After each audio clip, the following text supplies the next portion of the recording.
अपने युग का सच लिखना ही बनता एक इतिहास है। उठा लो अब हाथों में कलम, ये समता तुम्हारे पास है।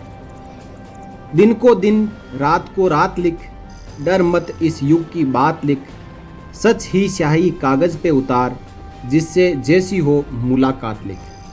दोस्तों, एक लेखक के बारे में यही कहा जा सकता है कि लेखक जब अपनी कलम उठाता है तो वो जब लिखना शुरू करता है तो उसको ये पता नहीं होता है कि कब दिन हो गई और कब रात। उसके मन में जो विचार आते हैं, जो दृष्टांत आते हैं, उनको पेपर पे कलम और स्याही से उतारता जाता है।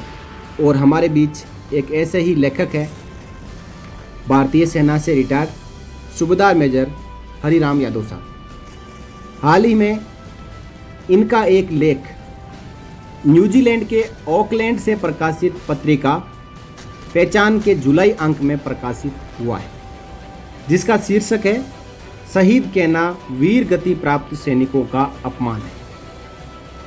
दोस्तों, हरिराम यादव साहब ने ये लेख इंडिया में लिखा, इंडिया में प्रकाशित हुआ, लेकिन ये लेख इतना अच्छा है कि इसको न्यूजीलैंड के ऑकलैंड से प्रकाशित पत्रिका पहचान में भी जगह मिली है। इस लेख को हम इस वीडियो के जरिए समझेंगे। देखिए दोस्तों, न्यूजीलैंड के ऑकलैंड से प्रकाशित यही वो हिंदी त्रैमासिक पहचान पत्रिका है, जिसका जुलाई से सितंबर 2024 का अंक प्रकाशित किया गया है। इसके प्रधान संपादक प्रीता व्यास जी हैं। इस पत्रिका को यदि हम देखें गौर से तो आप यहाँ पे देखेंगे कि यहाँ क्लियर लिखा हुआ है ऑकलैंड न्यूजीलैंड और प्रकाशक है पहचान। तो आइए हम सीधा उसी अंक पे चलते हैं जो कि सूबेदार मेजर हरिराम यादव साहब की लेखनी से लिखा गया है। शहीद कहना अपमानजनक। दोस्तों, अक्सर हम कोई सैनिक यदि देश के लिए शहादत देता है, वो अपने प्राण न्योछावर करता है, तो उसको शहीद कहा जाता है। तो यहाँ पे हरिराम यादव साहब ने शहीद शब्द कहना एक सैनिक के लिए अपमानजनक शब्द के तौर पर है। वीर गति प्राप्त सैनिकों को शहीद कहना अपमानजनक है। मां और मातृभूमि दो ऐसे संबंधात्मक शब्द हैं जिनका नाम लेते ही श्रद्धा और आदर से सिर झुक जाता है। इनका जितना वंदन और अभिनंदन किया जाए वह कम है। मां और मातृभूमि के आदर और सुरक्षा के प्रति हमारे देश के लोगों में एक महत्वपूर्ण भाव विचार रहा है। इस विचार से ओतप्रोत होकर अब तक हमारे देश के असंख्य वीरों ने विभिन्न युद्धों और योद्धिक संक्रियाओं में अपनी मातृभूमि की सुरक्षा में अपना सर्वोच्च बलिदान दिया है। इन वीर सैनिकों की वीरता को सम्मान से संबोधित करने के लिए आमतौर पर शहीद शब्द का उपयोग किया जाता है, जो कि सैनिकों के संदर्भ में उचित नहीं है। युद्ध या योद्धिक संक्रियाओं में देश की रक्षा करते हुए अपने प्राणों की बाजी लगा देने वाले वीर सैनिकों को शहीद न कहा जाए, इसको लेकर पिछले वर्ष सेना मुख्यालय ने अपने सभी कमान को यानी कमांड हेडक्वार्टर्स को एक परिपत्र जारी किया था।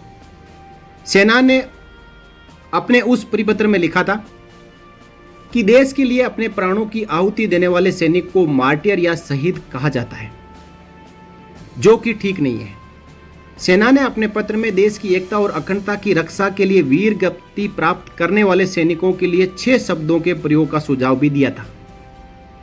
इन शब्दों में किल्ड इन एक्शन यानी कार्रवाई के दौरान मृत्यु, ले डाउन दियर लाइव्स अपना जीवन न्योछावर करना, सुप्रीम सैक्रिफाइस फॉर नेशन देश के लिए सर्वोच्च बलिदान, फॉलन हीरोज लड़ाई में मारे गए हीरो, इंडियन आर्मी ब्रेव्स भारतीय सेना के वीर, फॉलन सोल्जर्स ऑपरेशन में मारे गए सैनिक है। यानी इन शब्दों का इस्तेमाल किया जाए, लेकिन मार्टियर या शहीद ना कहा जाए, वो एक सैनिक का अपमान है। भारतीय सेना और रक्षा मंत्रालय कई बार ये साफ कर चुके हैं कि सेना की शब्दावली में कहीं भी मार्टियर या शहीद शब्द का इस्तेमाल नहीं किया जाता है। यदि कोई सैनिक लड़ाई के दौरान सर्वोच्च बलिदान देता है तो उसे बैटल कैजुअल्टी कहा जाता है। यह प्रश्न संसद में भी उठा था। 22 दिसंबर 2015 को गृह मंत्रालय की ओर से संसद में जवाब दिया गया था कि शहीद या मार्टियर शब्द का प्रयोग न तो सेना और न ही सेंट्रल आर्म्ड फोर्सेस के लिए किया जाता है। 2017 में एक आरटीआई के तहत मांगी गई सूचना के उत्तर में रक्षा मंत्रालय और गृह मंत्रालय ने कहा था कि हम मार्टियर या शहीद शब्द का प्रयोग नहीं करते हैं। शहीद शब्द मुख्य रूप से ग्रीक भाषा का शब्द है। प्राचीन ग्रीक में लिखी गई बाइबिल में इस शब्द का जिक्र है। बाद में इस शब्द का इस्तेमाल उन लोगों के लिए किया जाने लगा जो धर्म के लिए अपनी जान देते थे। शहीद शब्द को अंग्रेजी में मार्टियर और शहादत शब्द को अंग्रेजी में मार्टरडम कहते हैं। हमारे देश में भी काफी समय पहले से शहीद शब्द का प्रयोग उस व्यक्ति के लिए किया जाता है जिसकी मृत्यु किसी राजनीतिक या धार्मिक कृत्य के लिए सजा के तौर पर हुई हो, या वे व्यक्ति अपनी राजनीतिक या धार्मिक सोच के लिए मृत्यु को प्राप्त हुआ हो। इस शब्द का जुड़ाव शुरुआत से ही ईसाई धर्म से रहा है। ईसाई धर्म की शुरुआती 200 वर्षों की यदि हम बात करें तो जब ईसा मसीह को सूली पर चढ़ा दिया गया था, उस समय ईसाइयों को रोमन साम्राज्य में बहुत यातनाएं दी जाती थी। इन यातनाओं के बाद जो लोग मृत्यु को प्राप्त हो जाते थे उन्हें उस समय मार्टियर कहा जाता था।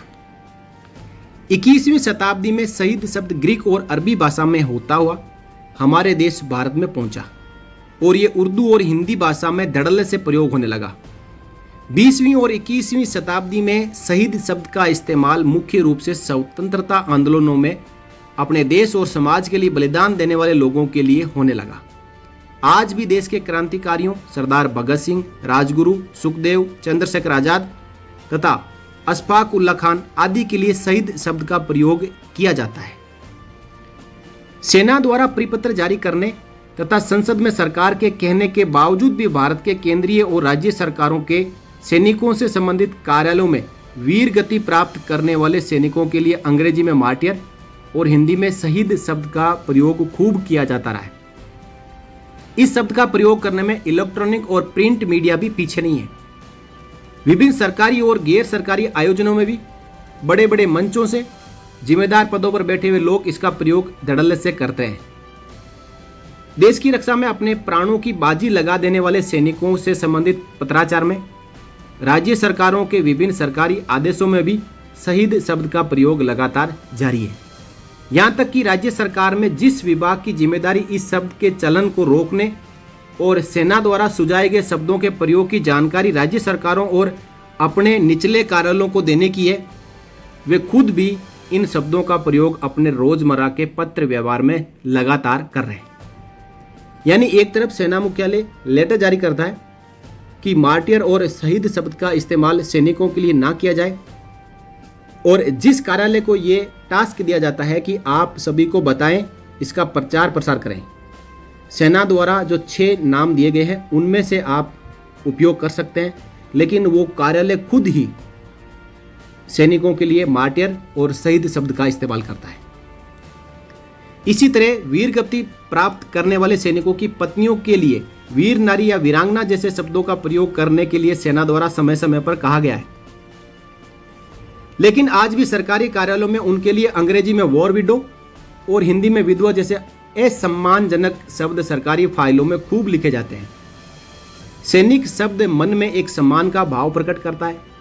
सैनिक शब्द सुनते ही मन में वे भाव हिलोरे मारने लगता है, जिसका वर्णन करना कठिन है। एक सैनिक को सैनिक बनाए रखने में उसके परिवार की भूमिका अत्यंत सराहनीय होती है। सैनिक सरहद पर निश्चिंत होकर निगहबानी तभी कर पाता है जब उसका परिवार उसे निश्चितता प्रदान करता है।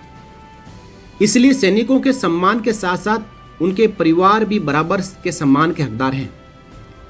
इसलिए मेरा मानना है कि एक सेवानिवृत्त सैनिक की मृत्यु के बाद उसकी पत्नी को भी विधवा ना कहा जाए। उसके लिए दिवंगत सैनिक की पत्नी जैसे शब्दों का प्रयोग करके सम्मान दिया जा सकता है। ऐसे सम्मानित और समृद्ध विचार वाले हमारे देश के सैनिक समाज के मनोबल को और ऊंचा करेंगे और देश की गरिमा को और ऊंचाई प्रदान करेंगे। राज्य सैनिक बोर्ड और राज्य सरकारों को चाहिए कि सैनिकों के सम्मान में सेना द्वारा बताए गए शब्दों को अमल में लाने के लिए अपने पूर्व के सभी सरकारी आदेशों में परिवर्तन कर सम्मानजनक शब्दों के प्रयोग के लिए अपने अधीन सभी विभागों को उचित आदेश दें, जिससे चल रही गलत परिपाटी बंद हो और वीर गति प्राप्त सैनिक, वीर नारियां और दिवंगत सैनिकों की पत्नियां जिस सम्मान की हकदार है उन्हें उनके हिस्से का सम्मान मिल सके। तो दोस्तों, इस प्रकार आपने देखा कि सूबेदार मेजर हरिराम यादव साहब का जो लेख है वो पहचान पत्रिका, जो कि न्यूजीलैंड के ऑकलैंड से प्रकाशित होती है, उसमें छपा है। इसका मतलब यह है कि ना केवल हमारा भारत देश बल्कि दूसरे देश भी सैनिकों का कितना सम्मान करते हैं। जब सैनिक के शहादत की बात होती है, देश के लिए सर्वोच्च बलिदान की बात होती है, देश सेवा के लिए अपने प्राण न्योछावर करने की बात होती है, तो उस समय उससे बड़ा त्याग इस पूरे विश्व में नहीं है। एक सैनिक को यह पता होते हुए कि मैं जिस रण क्षेत्र में जा रहा हूं वहां से जिंदा लौटूंगा या नहीं, यह उस सैनिक को पता नहीं होता है। फिर भी निस्वार्थ भाव से गोलियों का सामना करने के लिए अपनी छाती के ऊपर तमगे लगाते हुए वो सैनिक रण क्षेत्र में कूद पड़ता है। और कभी कभी वो जीत की बाजी भी मारता है, लेकिन कभी कभी भगवान को मंजूर कुछ और ही होता है कि वो देश के लिए अपना सर्वोच्च बलिदान देता है। उस समय उसके दिमाग में ये विचार बिल्कुल ही नहीं आते कि मैं डर जाऊं, पीछे हट जाऊं या पीठ दिखाऊं। नहीं, वो अपने प्राणों का सर्वोच्च बलिदान करने के लिए दुश्मन से लोहा लेता है। और कभी कभी उसके नसीब में ये लिखा होता है कि वो देश के लिए अपने सर्वोच्च बलिदान देता भी है। तो दोस्तों, जितने भी सैनिक, पूर्व सैनिक और सैनिकों के परिवार वाले और देशवासी और पूरे विश्व में रह रहे भारतीय लोग और उनके परिवार यदि इस वीडियो को देख रहे हैं, तो आज के बाद हमारे उन सैनिकों के लिए जो हमारे देश के लिए सर्वोच्च बलिदान देते हैं, उनके लिए शहीद और मार्टियर शब्द उपयोग करना बंद कर दें। मैं आपको एक बार फिर बता देता हूं कि इन सैनिकों के लिए आप कौन कौन से शब्द उपयोग में ले सकते हैं। देखिए, सबसे पहला सम्मानजनक शब्द है किल्ड इन एक्शन। आप अंग्रेजी में उपयोग कर सकते हैं, या फिर कार्रवाई के दौरान मृत्यु। ले डाउन दियर लाइव्स, अपना जीवन न्योछावर करना। सुप्रीम सेक्रीफाइस फॉर नेशन, देश के लिए सर्वोच्च बलिदान। फॉलन हीरोज, लड़ाई में मारे गए हीरो। यदि यहाँ पे हम लड़ाई में शहीद हुए हीरो उपयोग में लेते हैं तो वो सैनिकों के लिए फिर से अपमानजनक होगा। इंडियन आर्मी ब्रेव्स, भारतीय सेना के वीर। और फॉलन सोल्जर्स, ऑपरेशन में मारे गए सैनिक। इसमें सबसे बेस्ट शब्द है इंडियन आर्मी ब्रेव्स, यानी भारतीय सेना के वीर। आप बाकी और शब्द चूज कर सकते हैं, लेकिन यदि आप कहते हैं भारतीय सेना के वीर या देश के लिए सर्वोच्च बलिदान, बेस्ट शब्द है, परफेक्ट है। और इनमें यदि आप शब्द कहते हैं, लिखते हैं, बोलते हैं, तो कहने वाले को और सुनने वालों को दोनों को गर्व महसूस होगा और एक गर्व की अनुभूति होगी। तो दोस्तों, आज हम प्रण लेते हैं कि हम आज के बाद हमारे जो फॉलन हीरोज है उनके लिए शहीद और मार्टियर शब्द का उपयोग नहीं करेंगे। यदि आप इस बात से सहमत हैं तो इस वीडियो के कमेंट बॉक्स में आप इसका प्रण लें और हमारे जो फॉलन हीरोज हैं, हमारे देश के जो वीर हैं, उनके लिए आप जय हिंद जरूर लिखें। और आप इस वीडियो में बताई गई बात से सहमत हैं, सूबेदार मेजर हरिराम यादव साहब के इस लेख से आप प्रभावित हुए हैं, और जो पत्रिका में लेख छपा है न्यूजीलैंड के ऑकलैंड से, उनका आप सम्मान करते हैं तो इस वीडियो को आप शेयर जरूर करें, क्योंकि बदलाव वहीं से शुरू होता है जहां हम ये ठान लेते हैं कि हाँ, इस बदलाव को हमें करके ही रहना है। तो आज के बाद हम हमारे वीर सैनिकों के लिए शहीद और मार्टियर शब्द का इस्तेमाल नहीं करेंगे। इस वीडियो में इतना ही दोस्तों। इस लेख के बारे में और सूबेदार मेजर हरिराम यादव साहब के बारे में आप अपने विचार कमेंट बॉक्स में जरूर रखें और वीडियो को आप शेयर करें। फिर मिलेंगे किसी नए वीडियो में, तब तक के लिए जय हिंद, जय Bharat, Vande Mataram. For more updates, subscribe to our channel and enjoy watching the videos.